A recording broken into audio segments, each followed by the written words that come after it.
Generative AI tools have been available to the public for more than a year, and they have already permeated virtually every realm of creativity that has up until recently belonged solely to the human domain. And just like every story where machines take over humanity, their disregard for our feelings has been total.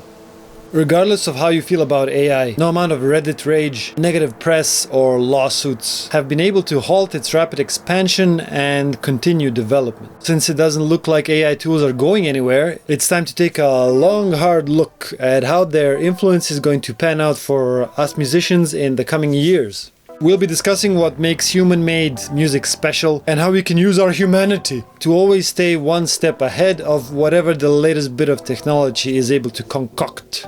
Now, there are many different types of music, obviously, and by definition, the most popular form of music is pop music.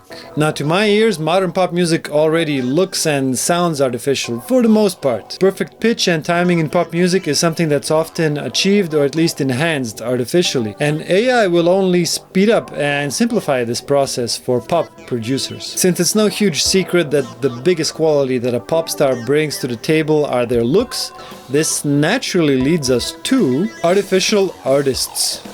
If we're already able to create simple but highly infectious music with little human input, then it's only a matter of time before we start seeing highly relatable pop personas that were not conceived by way of human copulation. For big labels that keep pushing pop music down our earlobes, creating dependable digital musicians that don't age, can change their looks, and will always do what they're told, may sound like an enticing proposition.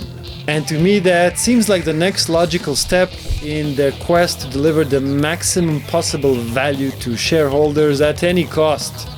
Okay, let's climb out of that doom hole and explore the other end of this spectrum. If we have artificial pop farts on one side, then the polar opposite of that would be human-made music with all its warts and errors. My guess is that most of us will find our place somewhere in between those two extremes. Because what gives a lot of music its richness is the human factor behind it. Small mistakes, performance quirks, and personal touches. These all add up to give human-made music its soul. For example, those who say that electronic music is soulless are the same people who don't know how much effort EDM producers put into harmonizing their grid-based music through micro-timing, pitch modulation, and other production techniques. Put simply, a lot of listeners appreciate the human imperfections that they hear in music even when they're not fully aware of them. And even the most hyper-produced pop music. People feel good knowing that there's a sliver of a human voice hiding behind all that processing. Now, you could make the case that AI will at some point get pretty good at mimicking human imperfections, with mixed results, I assume. But there's one thing that AI will never be able to mimic.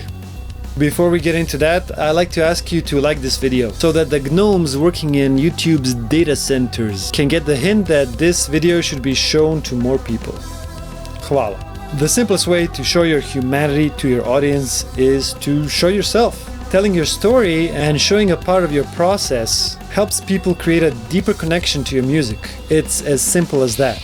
Now, I'm not talking about giving people full access to your private life. I, for one, don't give a shit what my favorite artist had for lunch, for example. The key lies in showing things that are both fun for you and interesting to your audience. So let's go through a couple of ideas. In this day and age, there's simply no excuse for not having a website. This is the only place where people will always be able to find you.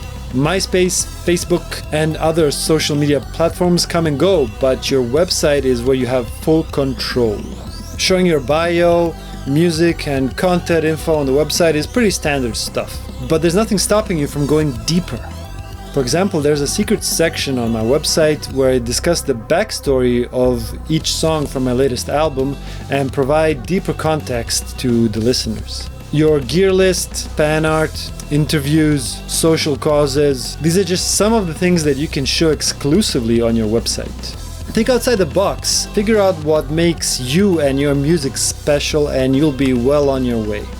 Now that you've got your website running, why not slap a blog on it? Consider sharing your experiences, knowledge, and details about the creative process through the blog on your website.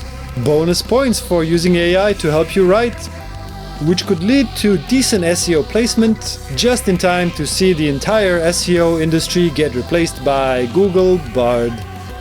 Running a YouTube channel is a great way of opening up about your process as a musician, but it's also a great way to keep learning and improving your skills. Take it from me. One of the main reasons I started this channel was to expand my musicianship by reflecting and sharing my experiences related to music. And so far I'm having a blast. Recording and editing videos can have a very steep learning curve when you're just starting out, but the best rewards are found outside your comfort zone.